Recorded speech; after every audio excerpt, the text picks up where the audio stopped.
Okay, everyone should have passed their quiz at this point. Everyone needs to take out their notebook. Okay, on Canvas, in case you haven't noticed, I am posting things into Canvas. If you haven't gone to Canvas yet, you should check it out. On Canvas, if you go to the modules, I know this isn't what your look. I don't know actually what your side looks like. Okay, if you go to the modules on Canvas, okay, you will see I have something called daily lectures. Every single day, I will post a daily lecture. Yesterday was day 4. Today, I'm actually recording one right now. Inception, okay?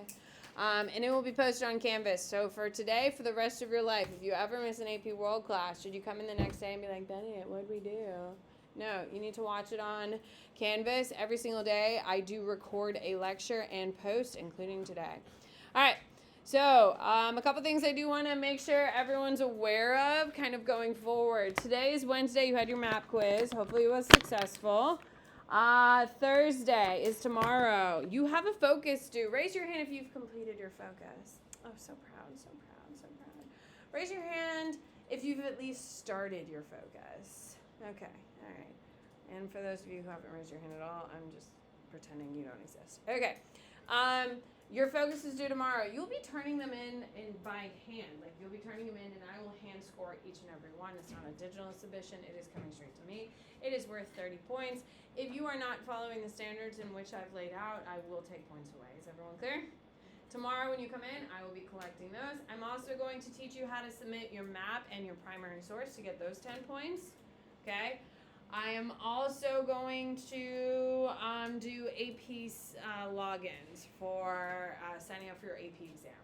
That's what we're doing tomorrow in class, so it's kind of like a low-key day, okay? That is the plan. You will also be picking up all of your week 2 assignments. On Thursday, you turn things in and pick things up.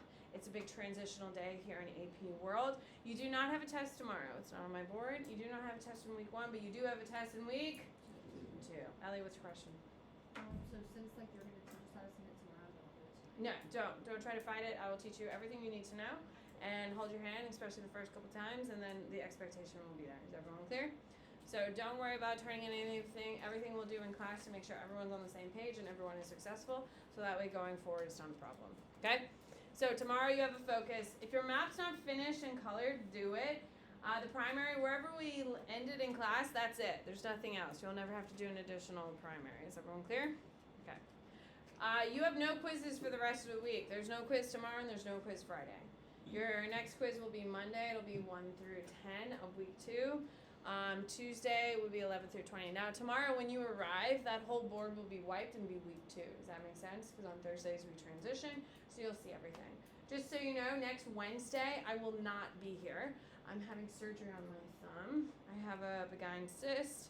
It's in the joint of my thumb, and so I have to have an orthopedic surgeon remove it. It's not a big deal, but it's annoying, and I'm over it. So it's happening Wednesday of next week, just so you know. I will not be here for your class. It's either going to be in the morning, and I can't come after anesthesia, or it's going to be in the afternoon, so I won't be here anyway. On that day, you are going to complete your map in class. All of this will be told to you again. I'm not doing a map on Friday. I'm going to teach on Friday. You'll do the map by yourself on Wednesday and work on your focus in class. Thursday of next week, a week from tomorrow, you have your first test in AP World. I will have finished content by then, so everything will be fine before I have to deal with this. But that will be what's happening next week. Everyone clear? It's not ideal timing, but it's only been like 6 years in the making, so here we go. All right, where did we leave off in our notes, Kaylin? That's the last thing you wrote down, girl. Perfect. Okay, so we went through the Paleolithic age. Women are doing well in the Paleolithic age, and then we get to the Neolithic age, and how's that going for us? Not so great. Okay, in the Neolithic age, we are farming, which means populations are going to increase. People are now starting permanent civilizations. People are staying in the same places. Civilizations are booming, which means we have government. Now that we have government, we're going to start having empires. What's the difference between a civilization and an empire? What is the difference between a civilization and an empire, Ruby? Get their what? They're conquering. Yes, they're conquering. Perfect. So empires expand, civilizations are stagnant. So is the United States in 2023 a civilization or an empire? Turn to your neighbor and discuss. Go. Are we a civilization or an empire? 3, 2, 1. What do you think, Alice? You have 50-50 shot. No, we're not an empire. We are a... There's only one active country right now trying to be an empire. Who can raise their hand and tell me what country is trying to be an empire? Sloan. Russia. And why is Russia? Because they're trying to take over the Ukraine. There you go. They're actively trying to take over territory and expand their territory. That is the difference between a civilization and an empire. Now keep in mind, after World War II, everyone's a little, let's not start a war because everyone's seen Oppenheimer at this point. Yes? Yeah, we don't need to blow up nukes everywhere. So that's a huge threat, which is why people are more civilizations than we are empires. Atomic bomb, and now hydrogen bomb, of course. People were obviously fighting all the time. So pro-cons. Here we go. So when we're talking about empires, we talk about them in 5 major ways. Yesterday we talked about urbanization, improving the quality of lives of people. Yes, we talked about bathhouses, aqueducts, clean drinking water, streets, those types of things. The next way is social hierarchy. Social hierarchy allows stability and wealth to be distributed in a sort of fashion. What do you got? I don't remember when that. That's okay. It's just an example. It's not like a concrete. That's more towards Rome. Okay, that's totally fine. So when we talk about social hierarchy, it's the structure in which society is organized in order to deal with power and wealth. That's what social structure, social hierarchy. Here in the United States, we have 3 classes. We have the wealthy, the middle, and the lower class. Yes? Okay? Pretty much in this room, you're probably, with maybe an excuse of maybe 1 or 2 of you, are probably middle class, upper middle class. Okay? The elites, the upper wealthy classes, these are people who travel in private jets all the time. These are people who have yachts, full-time, take month-long vacations all together, those types of things. Those are going to be more of your elites. Your middle class are going to be people who take like week-long vacations, who maybe have a second house but not in the state. An estate means expansive territory with people working for the house, doing those types of things. You may have 1 or 2 houses your family own, but they're probably not estates with a full staff. That's a big difference. You don't need anything, but you have high wants. That is a very middle class thing. You don't have to worry about where money is coming from, and you don't have to worry about not having something you need. Our lower socioeconomic or social hierarchy here in the United States have food insecurity, job insecurity, housing insecurity. They also have poor infrastructure surrounding their homes and their families, as well as educational gaps. Those are the 3 tiers. You probably figured out which one you're in. All societies are divided up in this way. In every society that we teach, I will tell you what the social hierarchy is. Historically, you have your elites at the top. They're either going to be religious elites, or they're going to be aristocrats, some sort of bureaucracy or some sort of government official. Like, for instance, the Aztecs are going to have religious leaders at the very top of their social pyramid, while the Chinese have an emperor or a governmental component. All right, patriarchy. This is the 3rd way that we will be looking at every civilization. We will look to see how the civilization treats women. Patriarchy is the domination of men over women. We will look at how how women in society are treated by their civilization. Okay, which religion is the kindest to women? Which religion? Well, it's one of the big 5.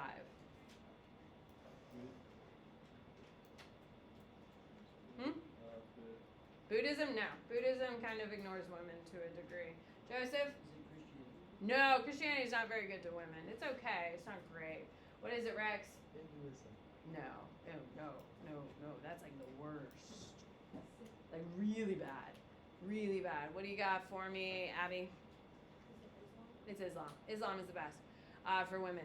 Women have more freedom under Islam. Now, if you're thinking modern day 2023 Sharia law in Iran and Afghanistan, those are not the traditional components. Those are extremes, right? That's not what Islam is about, and that's not how women are treated throughout the history. It's an extreme form of it that has been abused. So if you think of Islam as what is happening in Afghanistan, under who's the regime in charge of Afghanistan right now? The Taliban. The Taliban are going to be extremists. They believe in the far, far reaches. If you think the Taliban representation of Islam is what Islam is for everyone, it's like saying the Ku Klux Klan represents all Christians. Yeah, the Ku Klux Klan literally hold the Bible. They believe everything they were doing was justified by the Bible. Is that how you define your Christianity? By the Ku Klux Klan? Hell no. It's a disgusting, despicable organization, yes? That treats nothing but hatred and disgust, okay? If you think that represents all Christians, that's what the Taliban represent for Islam, yes? It's an unfair representation, okay? So don't do that. Okay, so Islam is going to be the kindest for women. Women have independence and freedom and have definitive roles and rights, right, Rex? Hinduism is the worst for women. The religious practices of South Asia are very extreme, and women are quintessentially, even today in 2023, South Asia is one of the worst places to be a woman because of the treatment. There's constant cases of gang rapes and other atrocities against women that happen on a very regular cycle in South Asia today. There's a practice that we will be studying in AP World called Sati. So ladies, imagine your husband just died. Okay, your husband just died, and they burn their bodies in Hinduism. They do a traditional fire. You're supposed to launch yourself onto the burial flames and burn your body alive so you can be close to your husband. So not only are you killing yourself, you're throwing yourself into fire, which is one of the worst ways to die. Yes? Now, if you don't do that, because you're like, hell no, I'm not burning myself alive, and I hated that guy anyway. If you don't do it, you are completely shunned from society, and your children will be barred from society as well. So do you have a choice? Nope. Sati. There you go. Okay, we'll talk about it in China, where we have the Song Dynasty, who is going to break women's feet in order for beauty standards, in order to completely control and show them as cute little things you can manipulate and show status and wealth. Women can't even take themselves to the bathroom. They're completely and utterly maimed from any use besides lounging around looking pretty. Does that sound like a good existence? Hell no. Centralization is the fourth way that we'll be talking about all the empires we study. Okay? Centralization will be is how the government sources its power. So centralization, when you hear the term centralization, is how the government sources its power. There's two terms that we will be used, and you should probably write this down, yes? Centralization, how the government sources its power, and there's two terms. You need to know centralized. Centralized means one person or a group of elites control the entire government. There are two terms you need to know. A centralized government is when one person or a group of elites control all aspects of government. You're going to see this in China. China, we see this over and over again. It's actually called a centralized bureaucracy. You don't need to know that as of yet. We're going to see this over and over again. Okay, your second is going to be called decentralization. So you have centralized or decentralized. Decentralized means small groups of officials have limited power. Will, where do we see this? Small groups of limited power. Yeah, what would be an example of it? Asia? No. What do you got, Ellie? Asia's too broad of a thing anyway, and we talk in regions if you're going to be more specific, right? We just don't use continents anymore. Okay, you're going to see this in feudalism, yes? You're going to see it in Europe during feudalism, yeah, you know, lords, ladies, and all the fairy tales and knights and all that crap. You're also going to see it in feudalism in Japan. You should write that down. You're going to see it in Europe, and you're going to see it in Japan. You're also going to see it in Africa. It's very decentralized. All right, the fifth way we will be discussing empires is through trade. Today in 2023, why is most of America cranky with Joe Biden? Why is it most Americans? Right now he's sitting at like a 51 or 52% approval rating, which is significantly better than where it was about 6 months ago when he was sitting at like 44.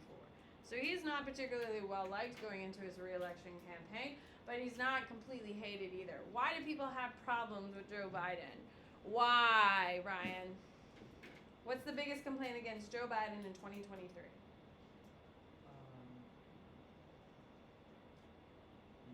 hurting the trade. It's not hurting our trade. It's what, Ellie? It's inflation. It's the economy. Ladies and gentlemen, the economy is going to dictate how people feel about things. Okay? Now, whether you love Trump or hated Trump, during Trump's administration, the economy was booming for multiple reasons. Was it just because of one man? No. Like the inflation problem that Joe Biden is currently experiencing, is it entirely Joe's fault? No. Could Joe maybe do things to make it better? Yes. Same thing with Trump. Trump was in power when the economy was high. Does that mean Trump did it? No. Did he do things to help it grow? Yes. Same type of thing. So keep it in mind. There are always pros and cons to everything. With that being said, the economy dictates how people feel. If the economy is really bad, what do Americans want to do? We vote them the hell out. So Joe Biden is a little nervous for what's going to happen in 2024, and he should be, because the economy is, it's not bad. It's just not great. Okay, the economy is not horrible as it was maybe 2 years ago, but it has improved. It's not great. With that being said, same thing's happening in other places. If the economy is bad in other countries, what do people do? Rebel. And they will overthrow. So we will always talk about the economy and how trade plays a major role into it. For instance, none of you are going to, oh my God, the Republic. Oh my God, what's Dominican Republic and Haiti. None of you are going to go visit Haiti anytime soon, are you? It's about to be called a failed state. Their government's in complete chaos. And the reason why the people are rebelling is because of gangs, and gangs have risen in power because there's no economy. It's about to be called a failed state. How often do we have failed states in 2023? Like, super rare. The last failed state was maybe about 12 years ago. What do you got? Is it like an anarchy now? Parts of it are. There's 6 gangs that are trying to assert power in Haiti, so they're fighting with each other. I mean, the deaths are insane. The violence against women is horrific. I mean, the atrocities that are being committed there are horrendous. All right, next thing we talk about is infrastructure. What is infrastructure, Luke? Like, it's like roads and stuff. Okay, who's building these? The government. Yes, it's government. Infrastructure is when government builds massive projects. Okay, and we will be studying infrastructure. By the way, infrastructure is pretty much the major overlap that we have with AP Art History. So if you're in AP Art History, a lot of our overlaps are going to come from infrastructure projects. Okay? When we talk about infrastructure, it's government projects that have 2 purposes. One, to make people's lives easier. So not using an example, what would be an infrastructure project that makes our lives easier or people around the world's life easier? What would be an example? What is something we do? What do you got, Will, as you're putting stuff away?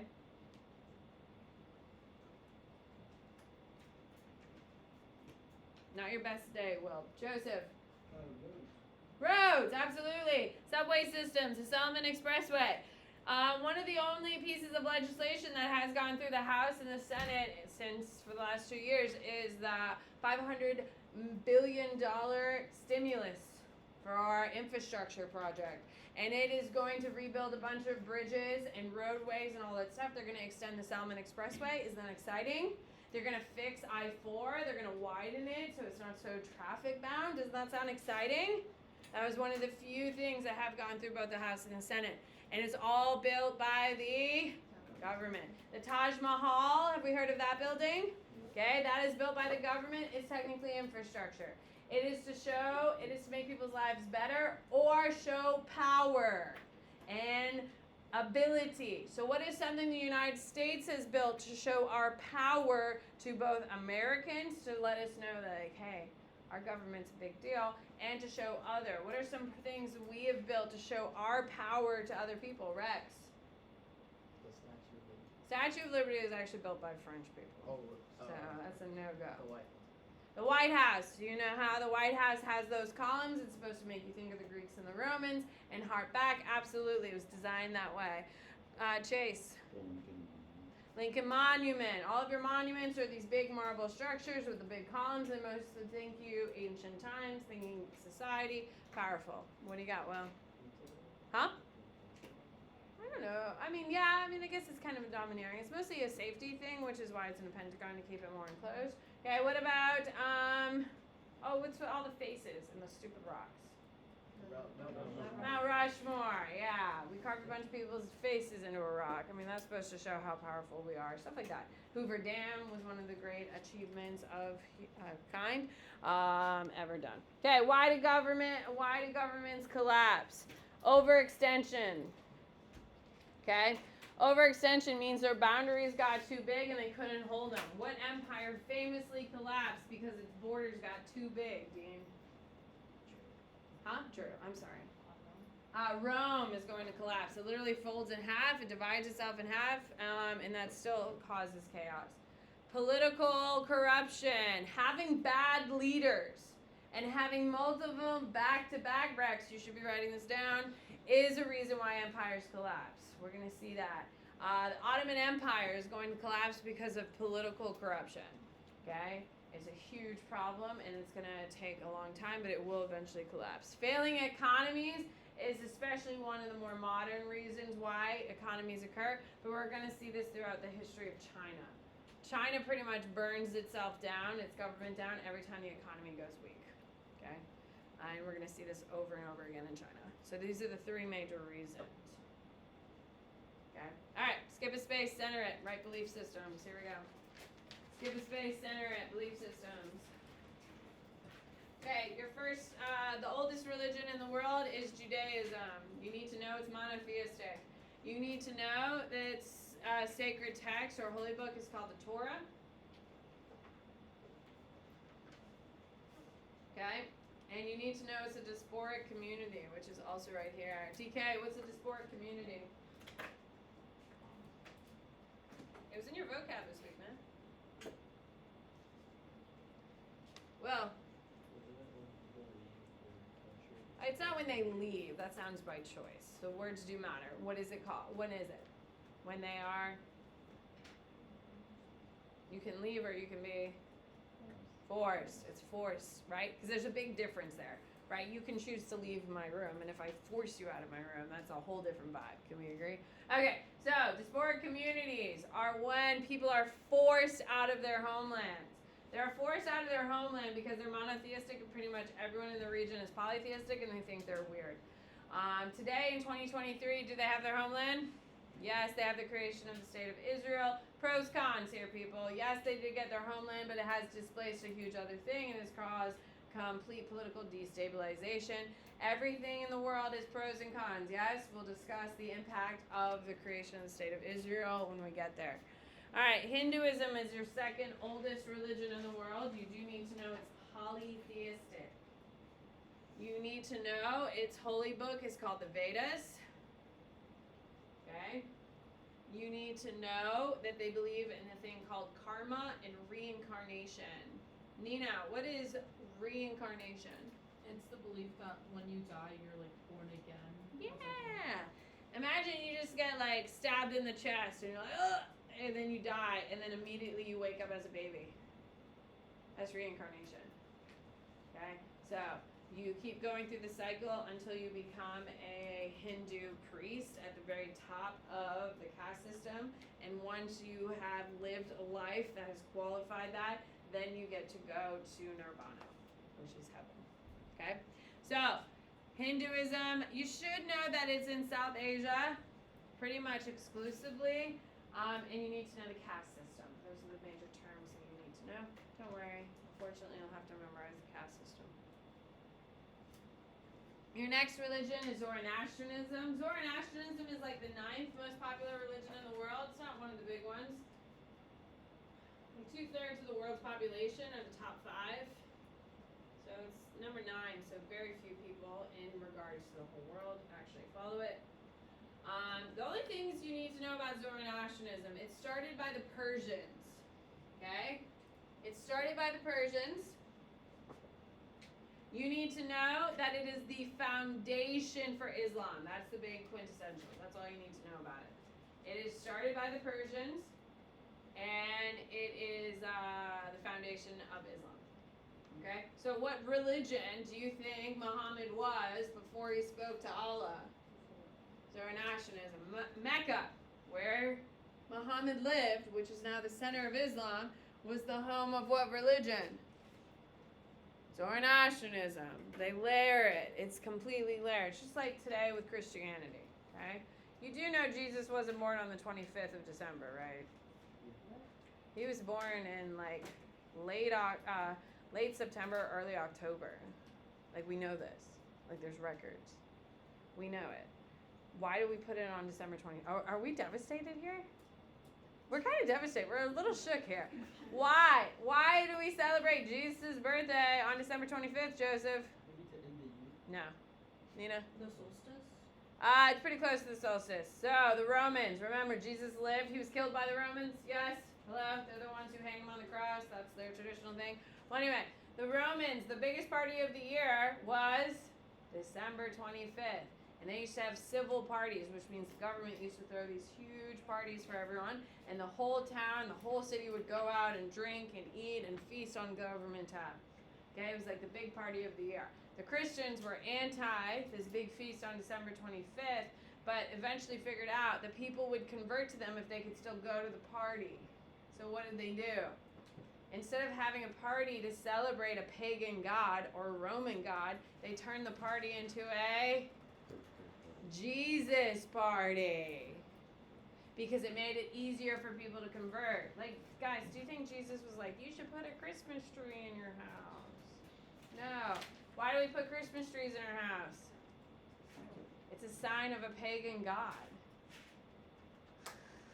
They stole stuff that was popular from the pagan gods and put it in their religion so people would come to the religion. Hey, you like Christmas trees? Oh my God, we do the same thing, but we call them Jesus trees. I'm just kidding. They don't call them Jesus trees, but you know, that's how they do it. Same with Zoroastrianism. So many people are already Zoroastrianists, and then when they were like, hey, we got a new religion for you, it's called Islam. Come, look, it's pretty cool. You know your holy site in Mecca? It's now the holy site of Islam. Look at our box. Look at our Kaaba. Okay? Alright, next one is Buddhism. Are we like shook back there? Sorry. Yeah. You really thought Jesus was born on December 25th? That's so nice. Sorry. Alright, Buddhism. You need to know it started by a guy named Siddhartha Gautama. It's a big name, you do need to know it. You need to know that it is not a religion. Good afternoon, Panthers. Those who are interested It's not a in signing religion. up for the baseball team, It's a belief system. The drivers that room tomorrow after school. For those who are interested in Who joining is this? girls' Does everyone know who this basketball is? team, should report to room 603 Oh, it is Neil, tomorrow after isn't it? school. Yeah, it is. Okay. Seniors, Alright. you are now dismissed. Panthers. Sounds so sad. He does sound so sad. But he is kind of monochromatic. Like, he's very monotone. Thank you. All right, you need to know Siddhartha who does it. You need to know it's not a religion because there is no God. You can only be a religion if there's a God. It's a belief system. What do you got? What? This? It's a symbol of Buddhism. Oh, it's the symbol of peace. Hitler twisted it and made the symbol of the Nazis. Yeah, it's derived from Hinduism. It's an ancient symbol that Hitler was like, oh, okay, cool. We'll just turn it around. I've seen that one. I saw it this summer. It was really cool. Did you take that picture? No. No, but I have a bunch of me posing in front of it like an idiot. Wait, Not up there. I have a little self-dignity. I don't need you to know how corny I am. Thank you. All right, you do need to know Buddhism comes about because it rejects the caste system. It rejects the caste system. You need to find it was founded in South Asia. What other religion was founded in South Asia? What do you got for me, Ruby? Hinduism. It rejects the caste system. People confirm. There are two major components to it. You need to know the Four Noble Truths and the Eightfold Path. If you're an AP Art, Ren talks about this all the time because you study a bunch of Buddhist pieces. Some of the coolest things you study are actually Buddhist pieces. Huh? Eightfold Path and the Four Noble Truths. All right, and then you have Christianity. Christianity is monotheistic. The holy text is the Bible. You need to know it started by Paul of Czars, which is right here. Do not write Jesus. Jesus did not start a church because he was born a Jew and died a Jew. He is not a Christian. He is Jewish.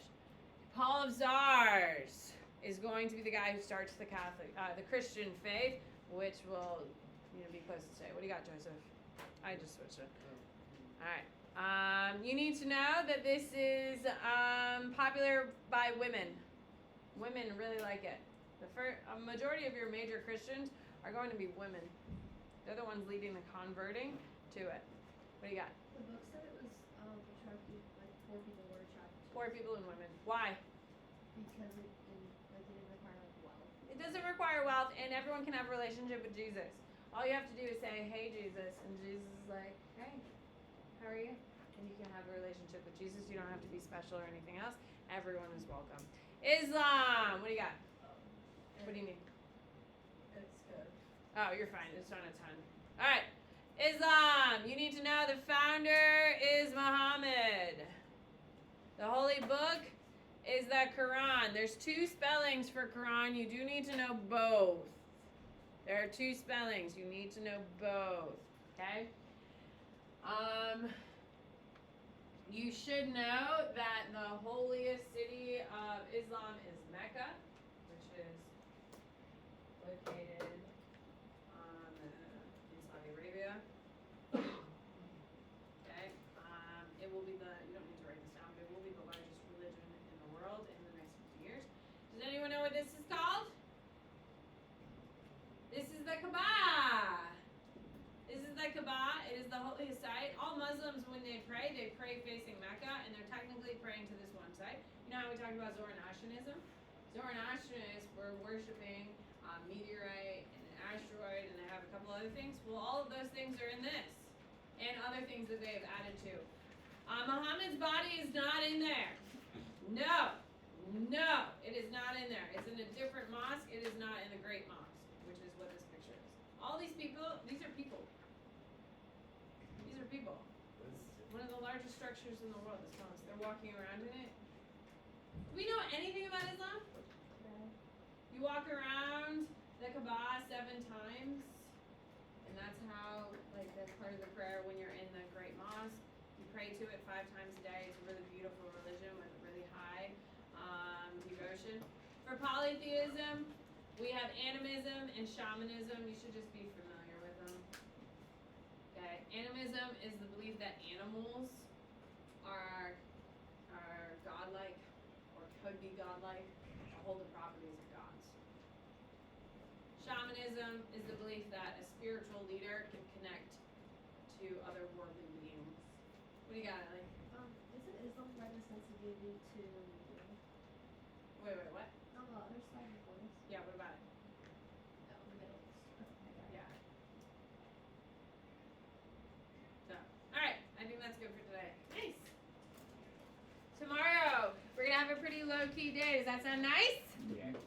Okay, tomorrow we're turning in assignments. You're getting new assignments. We've got no quizzes for the rest of the week. Doesn't that sound nice? Bye!